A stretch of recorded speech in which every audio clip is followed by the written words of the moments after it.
Mushiana, a curious 20-year-old explorer, strolled through the quiet, well-hidden lab on the outskirts of her city. Rumors spoke of strange experiments and lost treasures hidden beneath the ruins. As she navigated the dim corridors, her flashlight flickered, revealing a rusted, ornate chest tucked away behind some well-used books.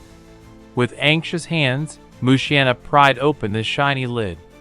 Inside, she didn't find gold or jewels, but a shimmering, pulsating container filled with luminous, holographic currency.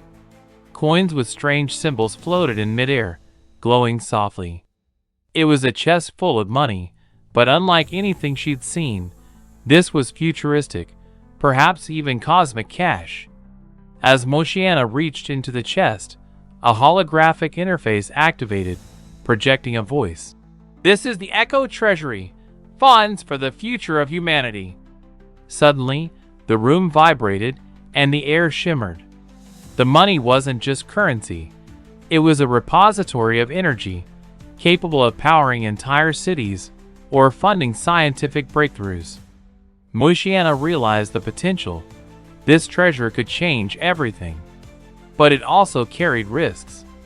Would she use it for herself, or share its power to help the world? As the holographic voice faded, she knew her choice would shape the future. She carefully closed the chest, her mind racing. With the mysterious money in her possession, she decided to seek out scientists and leaders to unlock its secrets. Mushiana understood that sometimes, the greatest treasures are not just material. They're the keys to a better tomorrow.